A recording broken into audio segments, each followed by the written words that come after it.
This is the Defenders podcast on TV Podcast Industries. We're back with What If Season 3, Episode 1, What If Hulk Fought the Mech Avengers? So that's it, huh? The rest of the world gets to fight your monsters while you just hide in fear? Fear? What do you know about fear, Sam? About being a threat, a living force of destruction. I know you can't get past the things that scare you if you don't face them. Why do you think I built this protocol? You built it to use against yourself?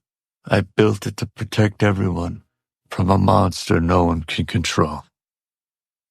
Look, I've never seen a monster when I look at you, Bruce. I've only ever seen my friend. I guess I hoped if you faced this thing, then maybe you'd see what I see too.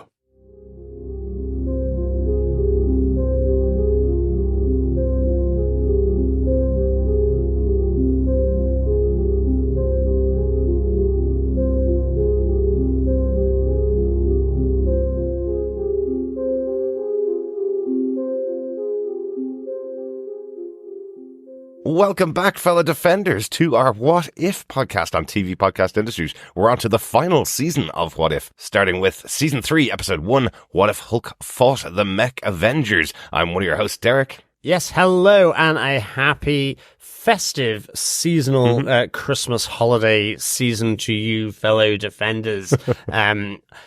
I am your other host, John. Yeah, welcome back, fellow Defenders. You probably hear, you might hear in our voices that we're teetering on the edge of flus and colds. There's no teetering about it. John's already been diagnosed with the flu. Yes. Flu with antibiotics to prevent chest infection. So I wish you a pleasant non-green Christmas in this Hulk special. Yeah, that's gorgeous, John.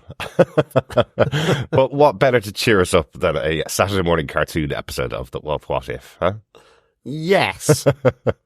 A smorgasbord of references, dare I say it. Exactly. And we'll discuss it all, obviously, in spoiler-filled detail. Go out and check it out now. New episodes of What If are coming out every single day over the next 8 days until the end of the season. Unfortunately, that does mean we're not going to be able to record every single day, but we did want to get the first episode out as soon as we could, and then we'll hopefully get the second episode out on the same day, and we'll probably take a break over those 3 Christmas days, because we're not going to be here. We're not going to be anywhere near our microphones for a couple of days, but we will catch up, I promise. Yes. Fellow Defenders, whilst we are committed, we do have to take some Christmassy downtime with our families as well. Yeah, I still would have done it, but we're not going to. We're not going I wouldn't. but during that time, and any other time, you can always send us feedback on your thoughts of each of the episodes to feedback@tvpodcastindustries.com, or pop on over to our Facebook group at facebook.com/groups/tvpodcastindustries, where there will be a spoiler post appearing as the episodes air, so you can pop on your spoiler-filled thoughts and we'll discuss them on the podcast. Yes, and if you're joining us for the first time, remember there are another 2 seasons of What If podcasts that you have. So you can head on over to our website at tvpodcastindustries.com, where you can subscribe to any Mechagodzilla or non-Mechagodzilla podcast catcher of your choice. Yes, you can. By Godzilla, of course, I mean Hulk. Yes, and we are wrapping up our 10th year of podcasting with TV Podcast Industries. We started out with Gotham TV Podcast 10 years ago, and leading into our 10th anniversary of Defenders TV Podcast next year, John. Which was our Marvel podcast, which kicked off with Daredevil, and we're returning to Daredevil next year. I know, as a big celebration. Very cool. I believe Marvel Studios were like, we should give them their anniversary gift here. If only. Well, DC did it with the Penguins, bringing us back to Gotham for our 10th anniversary Gotham TV podcast. The stars align. Yes, they do. But that'll be good fun. I'll be looking forward to that. Before we get into this season of What If, I just want to do a quick wrap-up of John's ratings for What If so far. It gives us a little kind of benchmark for where this may be sitting within the realm. I'm not going to go through all of these because it's obviously been 2 full seasons, but interestingly, there are 5 episodes of the show that you've given 5 for, John. 5 shows got 5 out of 5. Doctor Strange loses his heart, Ultron wins, Nebula joins the Nova Corps, which was the first episode of season 2, Kehori episode, and Hela with the 10 Rings, where she joins with Shang-Chi. So interesting choices there for your top Isn't listing it just episodes. really? Yeah. You expect Doctor Strange. The Kehori episode, of course, was excellent. The opener for season 2, interestingly, got you a 5 out of 5. I loved it. It was kind of pure sort of detective noir. Exactly. Which was very, very cool. Yeah. Kahori, love that kind of stuff, to be honest. Find it always so interesting. And in this case as well, the story was just really, really good. Yeah. I've always had a soft spot for the Ten Rings because I'm kind of longing for Shang-Chi too. Absolutely. And I think, in a sense, Hela and the Ten Rings brought that little intermission. Exactly. Along where we could enjoy the Ten Rings once again. Yes, we could. And we will obviously talk a little bit more about Simu Liu and Shang-Chi in this episode as we get into it. But let's look at the other end of the scale, John, unless you want to look at any of the other areas of your ratings. I want to look at the bottoms and tops for this one. So the lowest scoring episodes that you had, I think unsurprisingly here. Season 1, Episode 7, Thor Only Child, which I think is my least favourite episode of the show as well so far. That's the groaning, grumpy party animal that is Thor. Didn't really like that episode. And then Season 2, Episode 4, which was the Grand Master episode with Iron Man, where Iron Man goes to the same planet from Ragnarok with the Grand Master in charge. Yeah. Didn't really like that one either.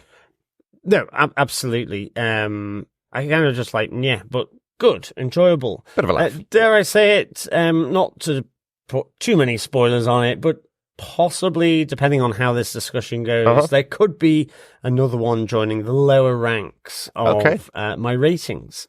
Okay, well, let's get into our discussion about this episode of What If Season 3, Episode 1, What If Hulk Battled the Mech Avengers. Absolutely. Derek, give us some of the episode details. Well, executive producers for the show, once again, Matthew Chauncey, Bryan Andrews and Brad Winderbaum with Kevin Fiege. The head writer for this series is now Matthew Chauncey, who replaced the previous head writer for the show, A.C. Bradley. This episode, though, has got A.C. Bradley as one of the story writers, along with Bryan Andrews, one of the executive producers. The teleplay for the episode was written by Ryan Little. Previously, Ryan wrote 2 other episodes of What If. He wrote the Kahori Reshape the World episode, which is one of your top 5s, and he also co-wrote the Avengers Assembled in 1602 episode as well. Which I also loved. It was a great episode. And really recently, go check this out, he wrote the Marvel Comics introduction of Kahori, Reshaper of the World in 2024. They released an issue which is about Kahori meeting up with other characters in the Marvel Comics universe as well. So she has now officially been introduced into canon in Marvel Comics. So go check that out. Excellent stuff. Yeah, looking all good so far. And I think the next one would suggest that this should be a great one for me. Yeah. The director of the episode is Stephan Franck, who directed the premiere of Season 2, What If Nebula Joined the Nova Corps. So again, another one of your 5 out of 5 episodes, John. Interesting what they supplied in this episode and how they delivered. John, do you want to give us your synopsis for this first episode of the final season of What If? Sure. When Sam Wilson meets a broken Bruce Banner, he tries to help him control the monster inside him through his counseling sessions with war veterans. But on a fishing trip with Sam and his sister Sarah, Bruce loses control and the Hulk is released. Fleeing from the ship and his friend Sam, Banner, partially inspired by his friend Sam, but also his own loathing of the Hulk, tries to separate the beast from his human self, but inadvertently creates an apex gamma beast, hellbent on destruction. The Avengers, Steve Rogers, Thor, Tony Stark, Clint Barton, and Natasha Romanoff create giant Hulkbusters to beat their enemy, but they are lost in battle. Their loss inspires the surviving heroes to win the first Gamma War. 10 years later, the Apex rises again, stronger, more powerful, and with thousands of Gamma Beasts that are now an organized invasion force. Sam Wilson, now the leader of the new Avengers team, including Nakia, Moon Knight, the Red Guardian, Melina Vostkov, Bucky Barnes, Shang-Chi, and Monica Rambeau, enlists his old friend Banner's help to win the fight when their mechs fail. While Bruce is reluctant to get involved, he has created a program for a Mech Avenger, combining all the other mechs into one supreme robot, the Mighty Avenger. While it's able to distract the Apex's minions, it cannot handle the Apex. But Bruce takes on the power of a Gamma Bomb, creating Mega Hulk, who kills and replaces the Apex. Calmed by the words of his friend Sam Wilson, Mega Hulk leads the Gamma Beasts away from a destroyed New Yorkian civilization to their own island retreat. Yeah, I don't think they really saved New York very much in this episode, did they? Not at all. It was a little bit weird when Bruce arrives with the old bomber, the old sort of long-range bomber for sort of nuclear attack. And they're going to drop it over New York. He can't do that. But no, he's going to absorb the gamma radiation. It will be fine as huge mushroom cloud goes over New York. Yeah. Seemingly destroying all of New York. So I don't think New York really got away I don't think it did. From that fate, really. I don't think it did. We do see some buildings in the background, but they look in the far distance, so maybe he just destroyed Manhattan. Or but I presume are destroyed by radiation. Probably. But let's get into our top 3 for this episode. If you haven't joined us for the What If episodes before, we do have a slightly different structure for this, because What If is based on a central concept of what's been changed from the universe that we know in the Marvel cinematic universe. So our first point, as always, is what if we had seen this before? So name the cinematic universe movies that are the inspiration for this episode. First one for me, I thought, was that the first Gamma War seems to be in place of the Battle of New York. So the arrival of Loki and the minions to New York that had all the Avengers uniting together to take on Thanos. Yeah, it seems like that, because at the sort of the head of it is Iron Man, Steve Rogers, Hawkeye, Natasha Romanoff, and so on. Yeah. So this seems to be the stand-in that's happened for the attack by Thanos on New York. Yeah. But it kind of links back to that, in a sense, the Winter Soldier connects with Banner on his morning jog around the Washington Memorial Monuments. And that on your left scene that we know from Captain America and the Winter Soldier. Yeah. Here, instead of Captain America, it's Sam. Yeah. It's the Falcon who is connecting with Bruce Banner, and make that connection here. Which does make me wonder whether that battle is the replacement for the Battle of New York, because I suppose at the beginning of the episode, the Avengers are together as a group already, which is what the Battle of New York brought them together in the MCU. So they seem to have been together for a little while. So maybe it's not, maybe it's just an additional battle after they went up against Ultron, maybe, something like that.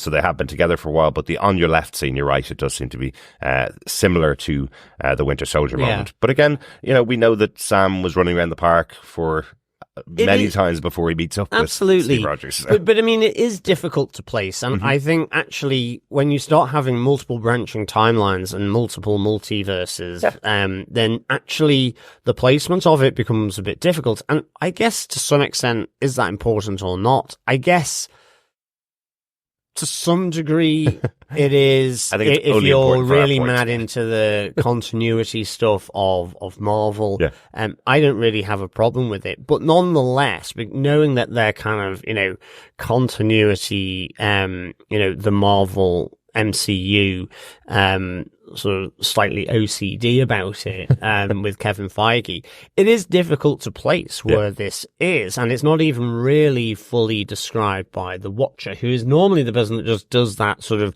couple of lines that sets that ultimate. Exactly. So I initially thought this was just in a random other part of the multiverse, in another universe, because, it's also about the mecha robots, other than the Hulkbuster. I guess that's the evolution of these Transformers, robots in disguise kind of groupings. But Voltron, Battle of the Planets, loads of other references there, of course, to what they're riffing off. But that's another good point. The Hulkbuster was created for Bruce Banner when he wasn't a Hulk. In here, they're saying that they're creating these mecha versions of the Hulkbuster armor to go up and battle against these but they're Gamma. bigger than the Hulkbuster as well. Much bigger because, of course, the Gamma monster is much bigger. It's like, what's it, Pacific Rim, those films? It's almost like those kind of kaiju robots, exactly. I mean, as I say, this is like smorgasbord heavy. It is. On riffing off other properties and itself. And I'm kind of like, I get it. But I'm like, please, like, something original. I mean, I think the Gremlins are thrown in here at some point, and Godzilla 2002, the one with Matthew Broderick. Okay. With like the first wave of the attack of the Apex. I'd love to know what the Gremlins reference. Where all the minions come out, popping out of his back. Yeah, of course. Yeah. I just immediately thought Gremlins, and now I was thinking more Matthew Broderick Godzilla from like the early noughties, where it lays eggs in New York. So that kind of thing. Yeah. So yeah, I mean, there's tons of references to other movies as well as within the Marvel universe. There is absolutely lots of inspiration taken across the world of movies. One of the things I did like as well, though, we do see Sam's sister in here, Sam's sister Sarah from Falcon and Winter Soldier, somebody that we met and was on the journey with Sam after he came back from his snap. And their ship, which doesn't seem particularly seaworthy. Doesn't seem to go down very well when there's a slight storm. But then again, they did have a Hulk on board that almost smashed the whole thing to pieces. Well, that was true as well. I was thinking, Hulk, you really are silly, smashing through the deck of the ship. But I think in Falcon and the Winter Soldier, the ship needed repairing as well, but it looked quite repaired. So I think overall, the way I'd probably sum it up is Sam never had that meeting with Steve Rogers, so he hasn't become Falcon. Exactly. He eventually gets inspired to become an Avenger at a later stage, but at this point he's still hanging out with his sister. He's still he's a friend of Bruce Banner's rather than of Steve Rogers, I suppose. Exactly. Probably the point that it comes to here. Yeah. And ultimately does become a new Avenger sort of later on as Captain America. Yeah. Yeah. So despite those sort of nuances and changes, he ends up being what he is as well in the current MCU. Exactly. Yeah. And speaking of those new Avengers, they come from lots of different corners of the Marvel Universe now, which I really like. You have Shang-Chi in there. We have the Red Guardian and his wife from Black Widow.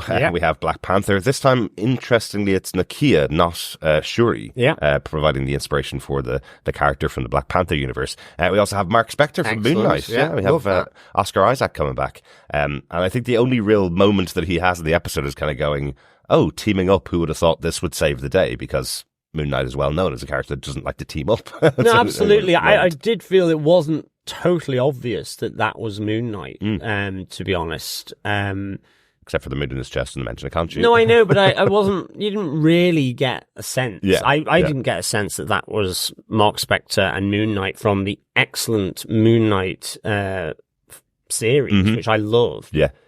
Gave it 5s across the board. Yeah. So I just felt that was a little underplayed, to be honest. Yeah, I think so. But it does make me think that means we're going to have Oscar Isaac back for another part of the season later on. We're going to see Mark Spector at some point later on in the season as well. The one really interesting one for me, and I know you've already talked about nitpicking of the MCU and nitpicking of the movies. This is the only nitpick I would have. Everybody here would still exist in the MCU to the point where this change happens, except for the other member of the team, and she's the kind of co-commander of the new Avengers, Monica Rambeau. She only got her powers in WandaVision when Scarlet Witch created Westview and she broke through the barrier to get her powers and become Spectrum as she's known in the comic books. But in this universe, that wouldn't have happened because, well, Scarlet Witch isn't a member of the Avengers at all that we see, and Vision didn't die. So would Scarlet Witch have created Westview if Thanos hadn't come around and killed Vision? So everybody else was on their path to creation. Shang-Chi in his own way. The characters in Black Widow were already pre-existing in the Avengers. And Nakia, of course, was pre-existing. And Moon Knight has no connection at all to any of the Avengers. Yeah, no, exactly. So, I mean, I'm guessing that all that stuff happened for Monica to be there. Yeah, interesting. It was even, I was thinking at it from the other side of the Marvels. I just kind of assumed that had happened. Right. I was thinking, oh, but didn't she have to go to another universe in the multiverse in order to seal up the boundaries between those two universes at the end of the Marvels? And so Monica Rambeau is actually lost to time. So, unless that then never happens. Well, this story here takes place before that would have happened. But that's what I mean. I think the placing of it is a little hard to catch, I think. Yeah. I mean, but as I say, I just don't know whether that's important, because I think with the 1602 one, last one, that in a sense was just out of its time. Like, do you know what I mean? It was within the story of What If, rather than the story of the MCU. And I think here, the intriguing point about it is this is the opener of season 3, where I don't expect it to be carrying through those tales of Strange Supreme I might be wrong. I might totally be wrong. Like, I know there's a Kahori episode. Kahori will be back this season, yes. Will be back. Yeah. So maybe, but I'm not really expecting that. So to me, there's a whole kind of new sort of framework being built here. And I guess that's what gave me hope with this episode, was that it was very intriguing. What is happening, you know? And I feel it might be to do with what happens at the end to some degree. And of course, the new, you know, this new phase of the MCU, I think it might be leaning more in towards that. So it'd be interesting to see, you know? Yeah. I know they've kind of pulled the rug out from under us in the past with these What If series where they put out an episode and you go, how is that going to possibly connect it to the rest of the show? And then they pick up a character from it and put them into the Guardians of the Multiverse or something like that by the end of the series. So we absolutely could see this mega Hulk coming back at the end of the series, or we could see this version of Sam Wilson coming back at the end of the series. But really interesting to have all these characters coming together as the new Avengers in the episode. Yeah. The only other one, really, I guess, that's connected to an MCU movie, I think from the references, have we seen it before, is the arrival of Hulk is very like the Avengers Endgame on your left scene. So sparking out of the meeting of Sam and Bruce Banner, where they have the on your left scene in that final battle when Bruce arrives in his plane, he calls out on your left, which is the same way that Falcon arrived in Endgame to battle against Thanos. Yeah. So that's the only other little reference there. So, yeah, absolutely. Like? Yeah. Shall we move on to our next point? What if there was a small change? Yeah. The premise of this episode. Yeah, and I think this is kind of an interesting one because it sounds really negative when I wrote it down. The small change that happens is Bruce makes a friend in Sam Wilson. Sam Wilson consoles him, creates this friendship with him. And because of Bruce not wanting to show that evil, dark side of himself, the Hulk, to Sam, his friend now, he tries to separate himself from the Hulk, creates the Apex, killing the Avengers, destroying half the world, it seems. So to me, that sounds like a really dark premise of the episode. If you make a good friend, things can go really badly. And then I think the whole episode ends with the sometimes the greatest heroes are the friends that accept you for who you really are, even if that is a gigantic mega beast. I wouldn't go in that way. I think it's more about Bruce being ashamed and, in a sense, dishonest with his friends about the extent to which, in a sense, I say embarrassed, that's not the right word, but hates the Hulk. Yeah. You know, I think it leans into, I think, Bruce's psyche. You know, we were talking about this just after watching the episode. You know, it's almost the insanity of Bruce Banner, that he goes to separate himself from the Hulk by doing exactly the same thing that created the Hulk and expecting something different. I think, you know, doing the same thing over and over again and expecting a different outcome is sort of the definition of insanity, I think, is what kind of Einstein said, you know, and because he says Gamma created the monster. I'm sure Gamma can stop the monster. I'll throw even more gamma rays into myself. Exactly. And, I mean, so it's kind of, it's that Jekyll and Hyde. It's that classic Jekyll and Hyde. And he is ashamed, afraid, embarrassed, whatever it is, to show that secret side of himself. Or, you know, and there's many sort of parallels that you can place that to within normal life, you know? Absolutely. And here it's that he is still, despite the openness, the willingness of Sam Wilson, he, you know, in a brief lapse, due to, you know, stormy weather, shows that side of him. And that's where he flees. That's where then the distance comes in between Bruce Banner and Sam Wilson. It's not because of the friendship. I think Bruce probably pines for that, but he's always tried to keep himself to himself because, yes, he's worried about what he does, but it's not just that outward effect of being the Hulk. And causing damage or death and so on. That is part of it, but there is an internal element here because of what he's done to himself. Absolutely. And what he's got to live with. So it's that internalization of that, which Sam, through the you know, the therapy sessions with the other war veterans that we see right at the start, is what he's trying to do. I like the fact that they also kind of have battlefield therapy as well, where, you know, the voiceover as the new mega Apex Hulk a la Bruce Banner is fighting the other Apex and doesn't really seem to be winning, and so it's kind of like needs a little bit of help from his Avenger friends here with the convenient fist of Kaiju Mecha Avenger and fist of Kaiju, not the fist of Conchu. Yeah, exactly. So I kind of liked how you kind of get that little sort of parallel of this therapy session between Sam and Bruce just on the battlefield. He needs a little bit of help from his friends, kind of thing. Gets some help and is able to defeat the Kaiju. Yeah. And equally, you kind of get that repeated again, to some extent, by the Watcher right at the end. But also the Watcher is making that point that it's knowing your true friends are people who know, you across the spectrum of you. Exactly. Yeah. And accept you for that. Yeah. I guess to a limit. Well, yes, hopefully not. Hopefully most of the friends' secrets aren't that they are a mega Hulk battling monster that will kill loads of people around them. I'm not too sure about that final line of the episode. The final line of the episode really reminded me of that, sometimes it's the friends we make along the way kind of thing. That's not the destination, it's the friends we make along the way. I'm not too sure whether it was the best written line that What If have had. Probably not. In the past. But yes, it is summed up with the friendship, I suppose, between Bruce and Sam. That's the big difference, because they didn't have that friendship in the MCU before. And again, this whole testing that Bruce does on himself to try and eliminate the Hulk, it's something that we didn't see as much in the MCU. We saw it in the Incredible Hulk movie that Ed Norton was in. That's what he was trying to do. He was trying to do lots of experiments on himself to get rid of the Hulk.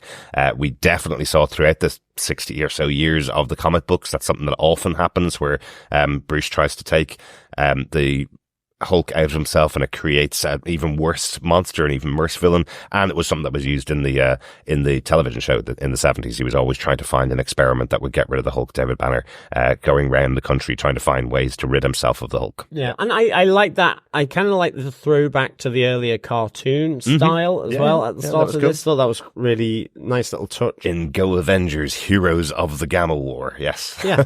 No, I thought that was pretty cool. Yeah, it was awesome. I think that probably as well, because it reminded me of myself as a kid watching exactly. cartoons that were created 20 or 30 years beforehand, because we had no access to anything at all. So we have this young girl at the beginning watching Go Avengers, Heroes of the Gamma War on her iPad, a cartoon that was created in the 80s or the 70s for herself as well. So I thought that was kind of cool. Even though I think it's a bit weird that they were talking about the Heroes of the Gamma War when in real life that was actually hadn't happened yet. But anyway, that doesn't matter. It's just a cartoon. It was a bit of fun. It's art imitating life, imitating art in life, in art. In art, in life that hasn't been written yet. Exactly. Right. I think that's the small change. Right. Our final one of our top 3 points in What If is, what if the universe was changed forever? This is always so difficult in the first episode of What If when we haven't seen anything else. So what would be so different about the world now that we've seen this big change? Well, that software updates can have a real powerful effect on the hardware. They certainly can. With the old Mighty Avengers protocol creating mighty mecha mega not Transformers, Avengers. Yes. Yeah. Yes. I loved it. I like it. Reminded me of Rick and Morty, actually, that we've just seen there recently. Exactly. With all the go bots. Yes, exactly. All the go bots coming together. So I was like, I guess there are only 4 stories that you can do. But nonetheless, I like this. I like the fact that, yes, it shows that at least in another world somewhere, software updates actually have a purpose. They have a positive impact, yes. That you can see as an end user. Now, while I know you say it takes inspiration from the same thing as that Rick and Morty episode, I wouldn't suggest that a lot of people who watched this episode, or the younger people who watched this episode, watch that Rick and Morty episode, because there's some things not meant for young eyes in that one. But I think the major change that happens here in this particular universe, and why it will be so different to all the other universes in the multiverse, is that all the Avengers are dead. All the original Avengers, all 5 of them, are dead by the end of the episode. Hulk is the only one that remains alive, and he is now Mega Hulk. That's very different to what we've seen in the other universes. They have their own version of the Avengers, which don't contain any of the original members. Yeah, absolutely. And dare I say it, it's like not only does he kind of becomes like Mega Stegosaurus dinosaur Hulk as well, because he's kind of got the ribs a lot, the plates down his spine and on his tail. He does. He shoots green gamma rays from his mouth. Very Godzilla-like. Godzilla-like. Yeah, that is massively different. Very from what we've seen of the Hulk in the past, and he's in that version as well. Obviously, in the MCU, he becomes Smart Hulk, a combination of Bruce and Hulk. When he realizes he shouldn't hate the other guy in this show's premise, he is hating the Hulk at the beginning, and by the end, he's no longer that. He's no longer separated into Bruce being in control of the monster. The monster is now in control. Yes, it's 90% Hulk and Mega Hulk and Mega Hulk, Apex Hulk. But at least he remembers his friends, so it's okay. Well, that close up, I was surprised you could see him. I know. I just assumed that was sort of Sam's tactic, so he wasn't seen actually by Mega Hulk because he was so close to his eyeball. I mean, it's a new definition of eyeballing. It was so out of focus that close up that all Mega Hulk could hear was Sam's voice, and that was all he was thinking about. Okay, the soothing tones. But shouldn't he have to run round the side to shout into his ear, though? Because, it's massive. I was literally, while I was watching it at 8 o'clock in the morning, I was, when it came out, I was putting my finger up to one eye to see if I could see it, and that would be the entire size of Sam's body, because he's that close to the eyeball. But I couldn't. Well, it's very difficult. It makes your eyes go wobbly. The only other thing that I think is a big change for the universe as well, because that's massive enough in itself, for this universe to stand alone in the multiverse, to be completely different to the rest. But the one big thing is right at the end, Hulk taking the Gamma Beasts off to their own island. I wonder what this could mean in the future. I wonder if this could be a springboard into something that might happen later on. Well, that is true. It could be like Holiday Island Marvel. Well, I wouldn't go on a holiday Grass there. skirts, sort of cocktails. No. Although he did build his own cocktail bar in the MCU. Yeah. But I don't think this Hulk is going to be very good with tools somehow. No. But the reason why I say it is because in the comic books, there's the more recent Secret Wars storyline where an entire planet is built out of other elements of the multiverse. And one of those areas is Planet Hulk, effectively, which is a place in Battle World, this world made up of various different multiverses, which only has Hulks there. Now, in this case, it's Hulk and no criticism of the animators at all, but 1,000 replicas of exactly the same Gamma Beast. They all look exactly the same, which again is not a callback to old animated styles, but it is just Hulk and all the rest. It's not Hulk and the Red Hulk and loads of different versions and Abomination, all those different Hulks all being in one place. It's Hulk leading a group of gamma monsters. So, but I do wonder if maybe that's something that could happen if the multiverse in the What If that all breaks apart and forms back together. Will we just see an area where it is just full of Hulks by the end of the season? Well, Secret Wars is the kind of thing that we're saying it's going towards. So in the movies, in the MCU, Battle. Well, I have been wishing that at least since sort of the first Doctor Strange, and so on. We're talking about incursions and all that kind of stuff. So who knows? I mean, that would be quite good. You've got Battle World, the Hulks on an island. I mean, I was even wondering whether there was a World War Hulk element here, whereby you've now got mega super strong Apex Hulk. That's so powerful, has, I mean, not only did he get more gamma radiation again from the nuclear blast after he had tried to separate his two forms, so that's like third dose. I mean, like he literally snorted the Apex Hulk that he destroyed. So it's kind of like another dosing of, I mean, this is like drug Hulk, effectively, snorting the powdered remains of his... That's how you get the Apex in there. His adversary. So, he should be, massively overpowered. It was only because of the soothing words of Sam that he kind of turned around and left. But that could change. And I'm just always thinking of, World War Hulk, which I thought was really, really good. I enjoyed that. And I loved the fact that you had Doctor Strange being the only person that could actually control the Hulk through the magic. Yep. And whether, but also the Hulk sort of being so powerful. Yeah. And like you say, like the bigger they get, the more powerful they are. That notion of size matters, I guess, in terms of the power of the Hulk. Yeah.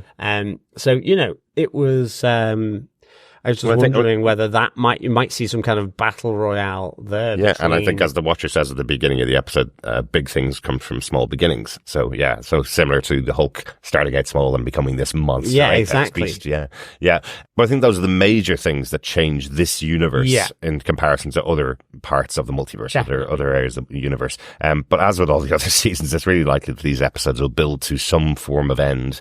Given this is the final season, I think everything that's going to be on screen throughout this season is going to play into that final episode. I have no idea how it's going to, but I would say as we have more episodes released, we'll see how this plays out, I suppose. Yeah, definitely. Any notes, anything else from the episode we haven't mentioned, John, that you want to mention? The only notes I've got really, I think are like, again, the animation is top notch here. Really good. As I said, I loved the sort of 80s Marvel cartoon inspiration at the start as well.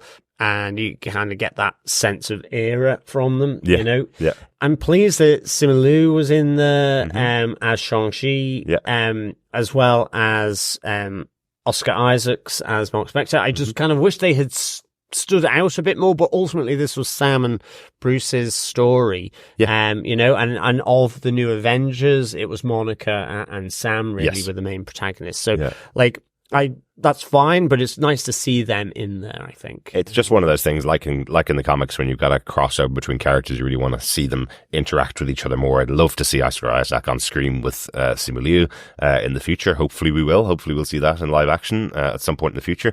But this was kind of a good grouping of people. I really liked the cast they got together. It's a massive cast. Most of the actors reprising their roles from the MCU characters that they played as well, which is great. There's not very many actors that play the characters differently. One for me that I really liked, and again, you've already mentioned the animation style, but one that I really liked was the way they did the first Gamma War, and it looked like the static panels from a comic book really well, really different artwork that was used for that, and the animation for the Go Avengers. Here's the Gamma War thing at the beginning, and the rest of the What If episode. All three stood out as being very different styles of animation throughout, but I kind of love the idea of having the Avengers style of animation, as they're going through the first Gamma War, being this much more detailed animation for static panels than we have for the kind of computer animated version that we have in What If. Yeah. I thought that was cool. Yeah. So that just leaves us with one question, John. Do you defend season 3, episode 1, What If Hulk Fought the Mech Avengers?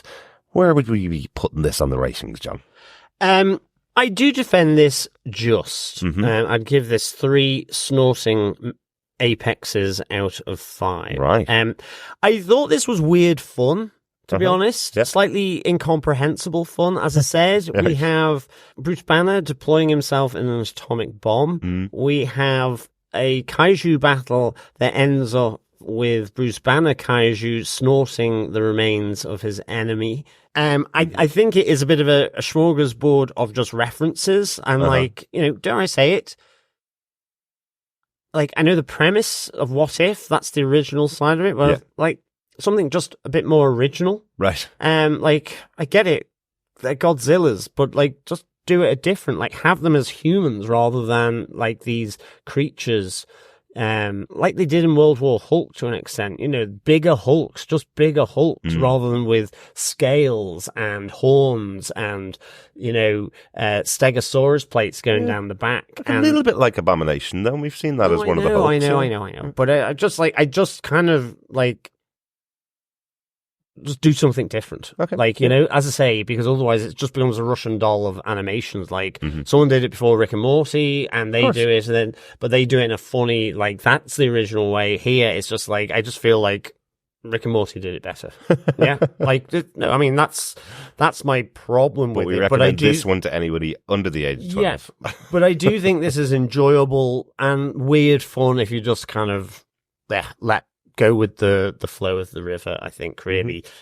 Where it's going, I think, is the thing that is why I would defend it, because it is the first episode of a new series. Yeah. I think the overarching plot has always been really good in What If, along with the central episodic What If premise.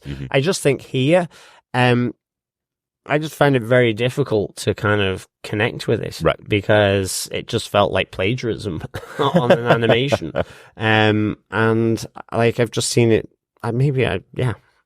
I think it's probably because you only watched that episode of Rick and Morty this week. You've seen it like 6 to 7 years ago, which you did originally when it was released, or 5 or 6 years ago, which you did originally. But I think it's probably fresh in your mind that it was just done recently in a very different way, of course. But there were some good elements in here. I liked the Sam and Bruce moment, and I liked how that played out. But yeah, it's one of those things that I'm not entirely sure where this is coming from, and maybe by the end of it, I will understand where it's placed and why it's placed like this, and I'm hoping, ultimately, that it is, as you theorized, similar to Battleworld in the Secret War comics, that the Hulks in the Hulk Island will come back. Yeah. You know, there is a meaning here. Yeah. I'm sure there is, for sure. Yeah. So, yeah. And I think that the placement of it, again, you know, we talked about that a bit at the start. Like, that's fine. I'm happy for it to be loose, free and loose. But I do think, given the standard that Marvel puts on itself, maybe the Watcher could have just said where it came in a bit better. Right. Okay. Yep. Gotcha. Yeah. But so, 3 snorting kaijus out of 5. I like it. Derek, do you defend this episode of What If? It was fine, and I suppose to your point, what makes it interesting for me is I've always wanted What If to be just one-off stories. And if the series so far, the previous 2 seasons had just been one-off stories, and this was another one of those one-off stories, I would have gone, this is great. The Avengers in really good animation style, just like a Saturday morning cartoon I used to watch as in the 80s. And interestingly, I think those cartoons that they're referencing at the start, they're actually from the 60s, but we saw them in the 80s. Yeah, exactly. That's why I think of them. But I was honestly, I was watching it with a bowl of cereal because it comes out at 8 o'clock. I was watching it with a bowl of cereal and a cup of coffee and going, this is fun. Saturday morning cartoon. Awesome. Enjoyable, but overall kind of meaningless. And I kind of used to feel that about the What If comics. You'd pick them up, you'd read them. It was only a pound at the time when you were reading them, or €1 at the time when you were reading them. So they're throwaway comics, an interesting little story with your characters, which is the real positives I give it. I love the team that they've assembled here for the Avengers. I thought that was quite cool. I thought it was really interesting. They did the static panels for the first Gamma War with our original Avengers characters. We didn't give them any screen time. We didn't give any voice work to the actors who played the major roles we saw through the last 2 seasons. It was all given to the brand new Avengers team led by Sam Wilson. Thought that was really interesting to do. So we're almost setting up a brand new leaping off point. The last 2 seasons really have been so concerned with Peggy Carter and Steve Rogers' romance and Doctor Strange's romance in many ways that this feels brand new. It feels like you're starting off a new phase of Marvel, which is kind of what you need. But knowing that they're going to squeeze this into an overarching story for the season gives me a little bit more pause on it. I enjoyed it. It was fun. It is a 3 out of 5. It's not the best episode of What If so far, and I don't know how they're going to squeeze it into the story. So maybe as I get later on in the season, it will feel better going, oh, I know what they were trying to do. Agreed. Yeah. But I think the thing is, like, the episodic element of it, I don't have a problem with, but even episodic episodes can be absolutely fantastic. Absolutely, even like the 1602 one, you know that's a riff and a reference to the 1602 comic done by Neil Gaiman. Yep. Okay, great. It's not in that sense, original, but they do play around with it, and it goes into and it goes into obviously the overarching storyline of season 2. Really, really good. This to me is, I think, because there's been so many releases of Godzilla, the element of Kaiju, Pacific Rim, Transformers, like this to me just seems like overused now. Right. And so it's not even that the episodic thing, as I say, weirdly fun. Yeah. But probably unintentionally by the writers. But, that's my kind of issue with it, is that it's just really kind of the premise of kaiju's mecha this, mecha that, mega this, mega that is a little bit overused at the moment. And this is the reason why we don't subscribe to Crunchyroll, which is 600 animes of robots that gather together to form bigger robots to fight off monsters and other robots. That is basically the premise of 90% of animes. This is obviously the reason why we don't subscribe to that, John, because you would have no interest in watching that many. Because I get those other references, not the most recent ones, not the ones that we've seen in movies. I get those old references to Voltron and to Battle of the Planets, shows that I absolutely loved when I was a kid, that weren't connected to comic books and weren't connected to other shows. They're riffing on that, so that's why I felt much more like a Saturday morning cartoon to me, I guess. I love, but as I say, it's still, I think, a recommend, just. Yeah, I defend it as well, but it's not up there right now. Maybe, again, it will increase as the series goes on, but that's it. That's our discussion for the first episode of season 3. We're looking forward to the next episode, though. But before we get there, we're going to go into our multiversal messages, our feedback for this episode. And first up, we have an email in from Coffee and Vodka, who says, "Greetings, fellow assembling defenders. Not gonna lie, this was one damned at the title. Voltron and the Avengers versus Godzilla and the Kaiju crew. I mean, I love Pacific Rim, but who asked for this? I viewed it through the lens of a spoiled child getting the wrong super expensive toy on Christmas morning. I dutifully, dolefully watched it through completion, turned it off, and tossed it in the $1 million one-watcher bin.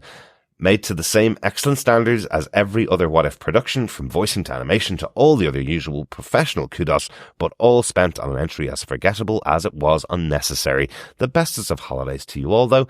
2 flying ferocious fists, Hawaiian hidey holes, and disassembling Deus Ex Machinas out of 5. Peace and take care, Coffee and Vodka." Thank you, Coffee and Vodka. You have succinctly, I think, put into words my feelings on this. But I've elevated it to the 3 because I do think there's a bit of intrigue there of what's going on. And actually, in the end, I found it fun because Kaiju, Godzilla, Mega, Apex, Hulk effectively snorts his enemy, his defeated enemy. And I thought, that is something I can get behind. And maybe, just maybe, if you're on drugs, this is a 5 out of 5. Oh dear. I think everything's a 5 out of 5 if you're on drugs. So it's not a recommendation at all. Certainly not to taking drugs and watching the show. Exactly. But thank you so much, Coffee and Vodka. And best of holiday wishes to you too. Yes, indeed. Best of holiday wishes, Coffee and Vodka. And thank you so much for the feedback. Not only for this episode of What If, but for 2024 as well. Absolutely. Yep. Great stuff. Over on our Facebook multiversal group, we got some more multiversal messages. First up from Heather Wallace, who says, "I really like What If because you get to see relationships between characters that don't interact much in the MCU. The Sam-Bruce friendship was bittersweet. We even got to see Sam's sister again on the family boat. I also really like how different art styles are incorporated, and the 80s cartoon style was the perfect setup for the Voltron-like reveal. The first series of What If started off with some small twists on well-known stories, and now they're going in whole new directions. I'm looking forward to the rest of the series. It's 3 sleeps until Christmas, and I wish our hosts, Derek, John, and Chris, and all fellow defenders a joyous Christmas. Your podcast and camaraderie has honestly got me through some tough times, and I'm so happy to be a part of this community. Merry Christmas, everyone." Thank you so much, Heather, for those Christmas wishes. And I think, actually, you've drawn all the positives from this episode that I actually really liked as well. So, thank you. And I'm glad that we have been here for you this year and beyond with our chit-chat about all these TV shows that we like to watch, even the ones where maybe I'm a little skeptical on the episode. Absolutely. Thanks so much, Heather, for your thoughts, and thanks very much for your well wishes for Christmas. Straight back at you as well. Hope you have a lovely Christmas. We will be here tomorrow, hopefully, for the next episode of What If as well. When there'll be 2 sleeps till Christmas. Exactly.